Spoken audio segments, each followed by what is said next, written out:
Alright, this lesson we're going to look at surface area of a cone.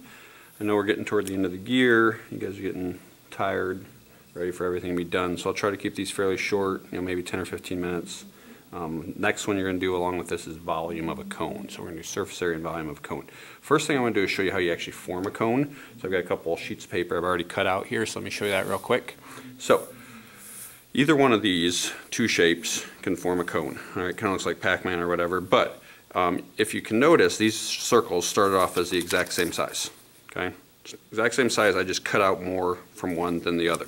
What happens is you take these two pieces that I cut out, you kind of bring them together, right? You can tape them together, whatever, and it kind of gives you, this one's a really short cone as far as height goes, and if you look at that, it's different size radius from here out to here. It forms a circular shape for the base, but it's a different size radius from here than the original radius. If you look at that, it's a little bit bigger. It's probably a little easier to see that on this one. Right, so I cut out more of this one. So what that does is it makes this into a taller cone. Right, definitely see it's taller. And you can see that the circle that we form at the base here is a little bit smaller. All right, that one's showing a little bit of gap there. See if I can get it better. All right, so there we go. But you can see that this size circle, all right, would have a radius here, but it's definitely a little bit smaller. See how that's a definitely different size than this though. That's kind of the key to find the surface area of the cone. Basically what you end up with is you end up with a circular base. It's going to have a different radius than what we started with. And this radius that we started with becomes a different part of the cone, which I'm going to show you. So we kind of have a big radius we start with like this. All right, this would be the big radius. Same thing on this one. This would be the big radius. And when we fold it together and it kind of pops up and it forms that smaller circular base, that's kind of a smaller radius. So let me show you what a cone looks like if we draw it. So here's how you typically draw a cone. You start with kind of more of a ellipse shape, and the back of it we usually draw kind of dotted like that. All right, anything dotted kind of is hidden from view in real life. We kind of come up with a isosceles triangle look right there. We want those to be equal if we can. Technically they don't have to. If this is not directly above the center, it's called an oblique cone instead of a right cone. We're primarily going to be dealing with right cones. So we come straight down to the center of the circle, another dotted line. That line doesn't really exist in real life. Okay, I'm going to make these a little bit darker. I think it'll show up a little bit better on the video. All right, and we want a right angle right here. Okay. So this radius right here of this base is the radius of that small kind of thing I showed you after we folded the cone together to get that. Right? This actually is the original big radius. Okay? So that big radius right there, okay? Think about it as we fold these together. Do you see how that becomes this distance right here? So that's the big radius that we started with, and this is that small radius that we ended with for the base. Now there's only two parts to a cone. There's the circle on the bottom, and we know from past things that the area of a circle is pi r squared. Okay? So all we now need to do to find surface area of the cone is add that outside piece. So we're going to add, well, it's kind of a circle, right? If you look back at this, it's kind of a circle, but kind of not. So instead of doing pi like big R squared, we can't do that because we didn't use the entire circle. But we don't want to do pi little r squared again because it's actually more than that. It's kind of a mix of the two. So what it becomes, I'm going to write it up here and then we're going to modify it down here. It's pi times the big R, yes, because that's the circle it started with, but we can't square that because we didn't do the whole circle. So if we put this little r in here, that kind of gives us a proportion or a percent of how much of the original circle. So it's really pi big R times little r.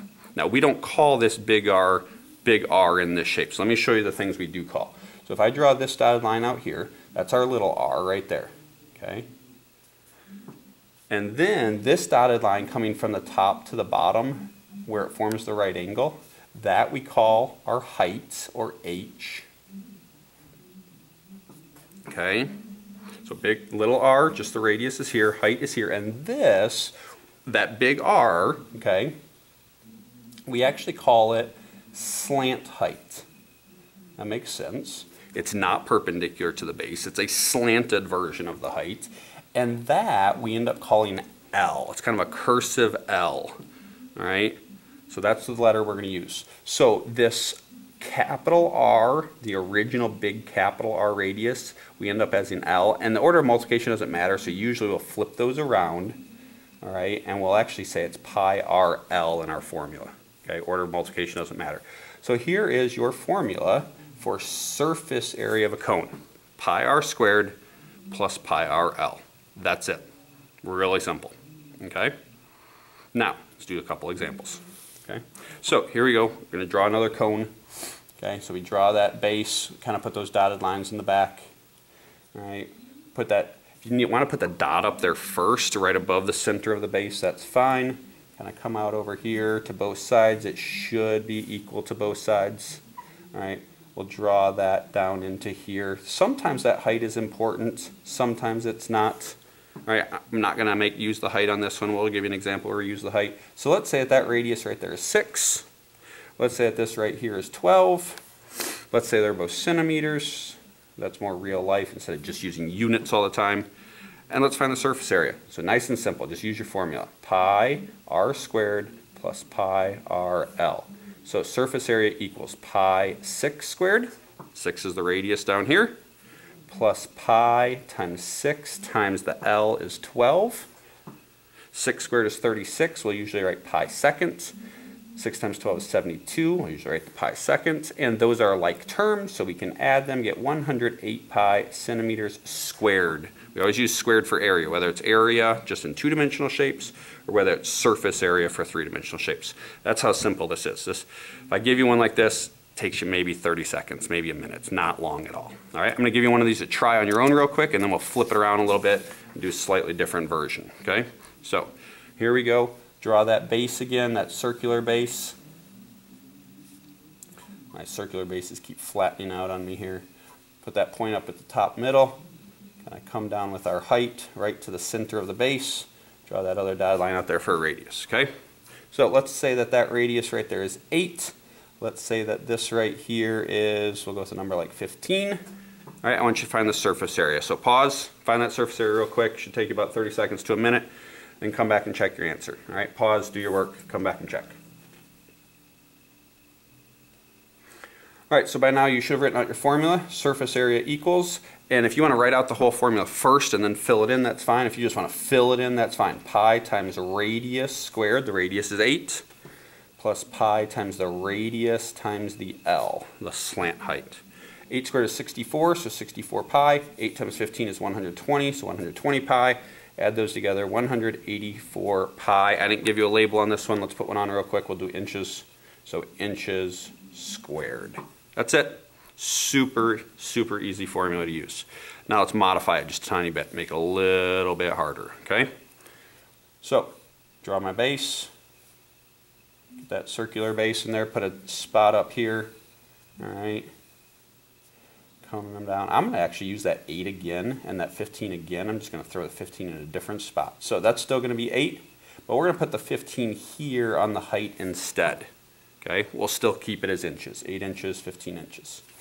Now, this is what makes it a little bit harder. I didn't give you L, the slant height. It's okay. If you notice, we have a right triangle here. Okay, that right triangle is the exact same no matter where you would kind of spin the cone around or anything. That L is always the exact same if this spot right here is directly above the center point and it's at a right angle. If it's off to the side, then the L can change, and we're not going to do that kind of surface area. It's way more complicated. All right, so I don't know about way more complicated, but it's more complicated. All right, you just use a different formula. We're not going to discuss that one. So nice and easy. We just have a right triangle. I got my 8, I got my 15, and I got my L that I'm trying to find. So little Pythagorean theorem work. 8 squared plus 15 squared equals L squared.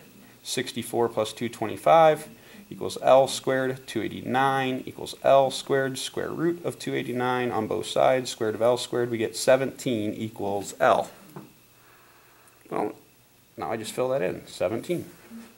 And now I go back to my formula. Pi R squared, so pi 8 squared, plus pi R L. 8 squared is 64 still, that hasn't changed. 8 times 17 is different, that's 136 pi. Now when I add them together I get 200 pi inches squared. So by putting that 15 in a different spot, we've changed the surface area. 184 pi when the 15 was on the L. When the 15 was on the height instead, the L ended up being 17. The L is the hypotenuse, so it's always going to be bigger than the height or the radius, so that makes sense. And we ended up with 200 pi, a little bit bigger surface area. I'm going to give you one more of those to do on your own, and then we're going to kind of flip it around. I'm going to give you the surface area, and we're going to solve for a missing piece. All right, so I'm going to give you one where I give you the height, or maybe this time I'll actually give you the height and not the radius. How about that? Still going to have to use your Pythagorean theorem work. Okay, so let's make that right there. Let's go 16. Let's go 20 here, and I'm not going to give you the radius. We'll call it millimeters. I want you to find the surface area of this cone. So figure out the radius first. All right, then just plug it into your formula. It should take you, 30 seconds to a minute to find the radius, another 30 seconds to a minute to find the surface area. So pause, attempt this one, and then come back and check your work. I know some of you don't like to pause and actually check your work. You just like me to do all your work for you. You learn a whole lot better when you actually do your work on your own. But for those of you who were too lazy to do it on your own, follow along as we do it together. So R, my radius right here, I can do r squared plus 16 squared equals 20 squared. I can do all that math. R squared plus 256 equals 400. Subtract 256 from both sides. R squared equals 144 and get R equals 12. Okay? I'm not even going to show that though, because there's an easier way. 3, 4, 5 times 4 gives me 12, 16, 20. So the radius must equal 12. Okay, we can use Pythagorean triples when they work. If they don't work, then we got to do your Pythagorean theorem work. Either way is fine. Pi r squared plus pi r L. Pi times 12 squared is 144 pi. 12 times 20, 240 pi. Add them together, 384 pi millimeters squared. Pretty simple formula to use. All right, let's flip it around on you. Let's say that I have a cone, all right,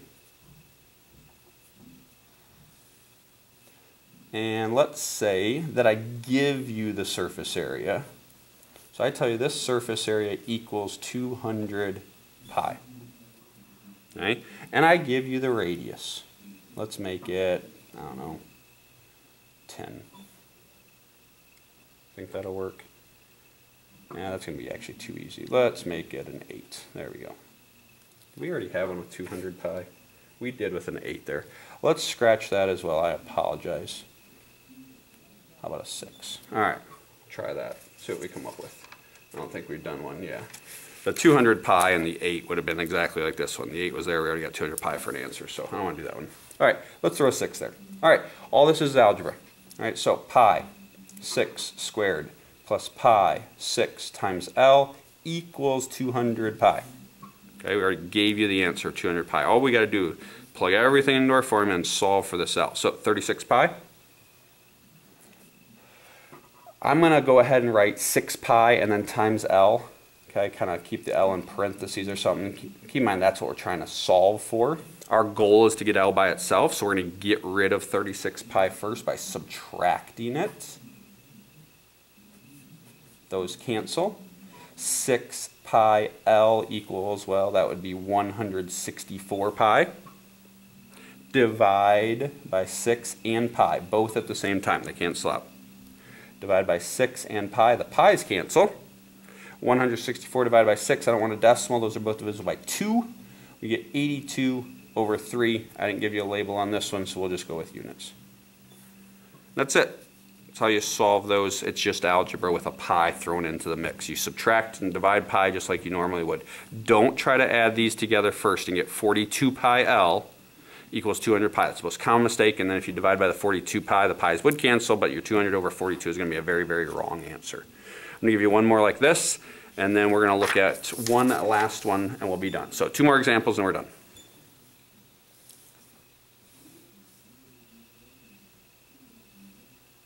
Drawing my base, getting my dotted line in the back. All right, got my height here. All right, here we go. We're going to make this 9. We'll go with inches. Doing some quick math in my head off to the side here. So, all right, we're going to make the surface area 216 pi inches squared. Okay, that's our surface area. All right, so all we got to do is fill in our formula.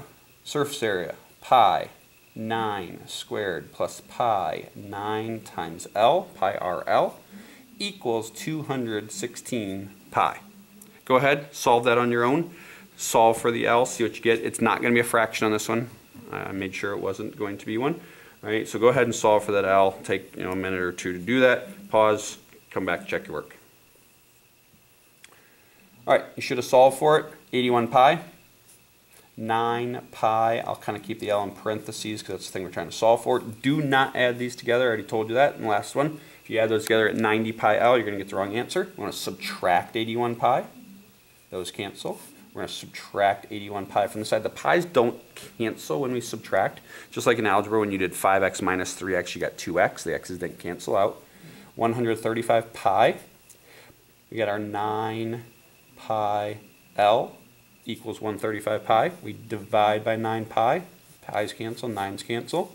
Come over here, pi's cancel, and L equals 15 inches. Now, I didn't ask you to do it in this one, but if I did, if I said find h, you should be able to find h pretty easily. You just apply the Pythagorean theorem at the very end of the problem and come up with the h.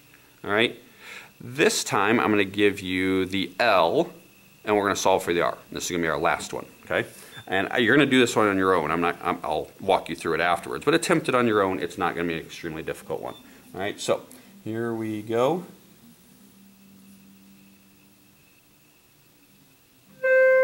I'm going to make sure I get one that works. Okay.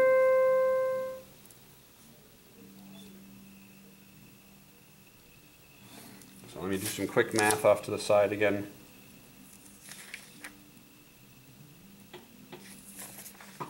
Surface area equals 96 pi.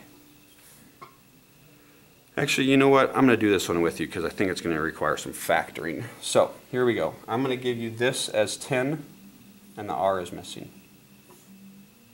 Okay? Pi R squared plus pi RL, which is 10, equals 96 pi. Okay? Pi R squared plus pi R10 equals 96 pi. All right. Now, this is a little bit weird because you can't just subtract something like we did up here. All right, you can't just subtract an 81 pi because this doesn't simplify, so we can't do any subtracting. So this one's going to be a little bit different. We're going to divide both sides by pi just to get rid of the pi. Every term has pi, makes it a little bit easier. Now, these pi's cancel, but it cancels this one out at the same time. It's almost like dividing 3 different sections. You can kind of do it either way, but this and this and this all cancel at the same time when there's addition up here. If there wasn't addition up here, it's different. Addition, you could have subtraction up here and still work. These pi's cancel out. So now we have r squared plus 10r equals 96. Bring the 96 over to this side. We did some of these in previous lesson where we were factoring. And then we're going to factor this out. So we need some numbers that multiply to give me 96 and add or subtract. It's going to be subtraction in this case to give me 10. The reason I know it's subtraction is a negative. And if we have a negative when we multiply, I had to start with a positive and a negative. So I'm going to have my r in both spots, and a positive and a negative. Now I just basically run through my numbers. 1 times 96, no way, that's going to give me 10. 2 times 48, no. 3 times 32. 4 times 24, 5 doesn't work. 6 times 6, 6 and 16. They're 10 away from each other, right? Okay, so now I got to stop and think, which one's positive, which one's negative? I need a positive 16 and a negative 6, because if I add those, I get my positive 10. Okay, now I do them separately. R plus 16 equals 0, R minus 6 equals 0, R equals negative 16, all right, and R equals 6. A negative distance does not make sense for a radius, so my radius must be 6. I didn't give you a label, so we'll go back to units. And we're done. That's it for our examples, all right? So make sure you know your formula. Go back to that first sheet. Got to know your formula right here. Pi r squared plus pi rl. Then if I give you the r and the l, find the surface area. If I give you the h, use your Pythagorean theorem to find r or l, whichever one is missing. And if I give you the surface area, you should kind of be able to work backwards and come up with an answer. If you If you got any questions, let me know in class. The next video that will follow this will be volume of cones.